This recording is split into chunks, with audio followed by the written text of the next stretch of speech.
Felicity Clegg had her first flight in 1976 at a hang gliding event outside Pietermaritzburg and was hooked. Her commercial career was launched, and as time went by, she became a freelance pilot and started flying for the Bill Harrop's original balloon safaris. She has flown in many countries and recently competed her gas balloon rating and is the only female hot air balloon mechanic in South Africa. It was not something that I set out to do. It was something that I fell into. I used to fly hang gliders, and they were very efficient in the old days. And when someone started doing some ballooning here, we used the balloons to take the hang gliders up very high so we could have a long flight. And from being exposed to ballooning like that, I eventually got into ballooning, and I love it. If you think of the very old pictures of balloons with sandbags and nets, those were gas balloons. And gas ballooning still happens today on a fairly small scale, because it's like everything becoming expensive. But the advantage of a gas balloon is you take off and you can fly the whole day and land later, or you, in big events, they fly 2 to 3 days. So it's more of a, it's not a commercial experience for passengers, but it's a great fun adventure. So you take off and instead of using a burner to go up into the air, you release a bit of ballast, which is the sand and the sandbags, and to come down you release a little bit of gas in the envelope. And that way, when you run out of gas and ballast, then you have to land, you know. So it's really a grand adventure on a much bigger scale than we do in hot air ballooning. Hot air ballooning we do an hour's flight. A lot of things in my life have happened by mistake, but it's always turned out well. So I didn't actually decide to, I just happened to have the right sewing machines coming out of the hang gliding industry, and someone asked me if I wouldn't do a little bit of work on a balloon, and then said, we don't really enjoy doing the maintenance, won't you come and join us? And then I had my own business. So that is the other part of my income, is actually repairing balloons. So they all are controlled by civil aviation, and we have to give them an inspection every 100 hours or every year.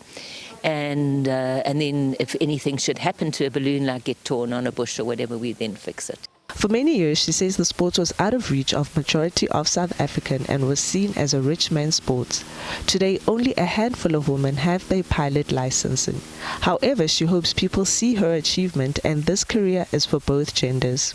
So we start very early with weather reports, trying to prevent this happening, actually trying to prevent a cancellation on site, to try and see what the weather's going to do, what the forecasts look like, what the flight will be like. And then we come out, the crew are up very early preparing the balloon, and then we come out here, greet all the guests, and on a good day we fly, yeah. After that, we'll have a little bubbly celebration with the passengers, which is always good fun, and then come back here for an amazing breakfast. Flying in other countries is always a little bit different because they have different circumstances. I've done a lot of flying in France, and there they fly in the morning and in the evening because the sun doesn't go down till late. So they have a window that we don't have here. So we fly only in the morning, but then the advantage is we can fly most of the year. So they fly only a season, but twice a day. That's a question that is really very subjective, because people often ask that, actually, where's the best place you've flown? And South Africa is fabulous flying, it really is.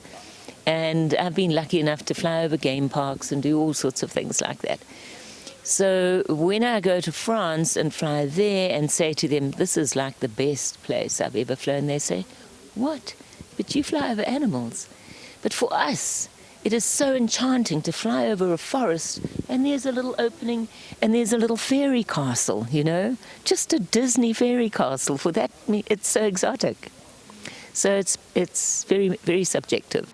As one of the world's oldest form of aviation, hot air ballooning depends on more than modern equipment and technology. It relies on people.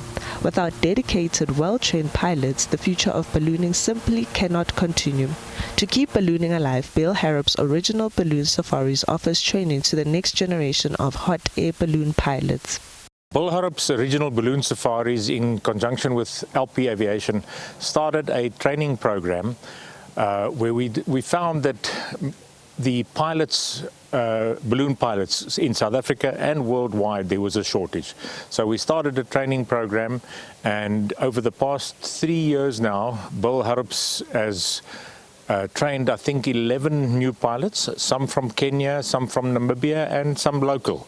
So we offer a private pilot course, which is 16 hours of flying and a lot of groundwork and some exams to write. But then you get a private pilot license. You then need to build hours. In other words, you need to fly for 100 hours in your private balloon, or you can rent a balloon from us. And then you can become a commercial pilot and then come and fly for Bill Harrop's original balloon safaris, taking passengers and being paid as a commercial pilot. We've only trained 2 female pilots under the school so far, but funny enough, we find that the female pilots are actually more, they have more finesse, and they are actually, in my opinion, quite better pilots than the males. They train easier. I think in all aspects of aviation, funny enough, females are very much suited to aviation, and I think it was male dominated because of many years ago with the Air Force there was only male pilots being trained. And nowadays, there's a lot more females getting into aviation, and there's absolutely no reason why not, because it's not a physical thing at all. You know, you don't have to be stronger than a male to do the job, and it's very easy for females and girls, especially young girls, to get involved in ballooning or any aviation. Felicity's journey is not over. She says hot air ballooning presents not only a world of adventure, but also a fruitful career both for willing and determined people. In South Africa, we're about 10% females. It's not ballooning isn't a very big thing, so there's not a lot of commercial focus on assisting. But in Europe, they have some really nice support programs for female pilots and for youth.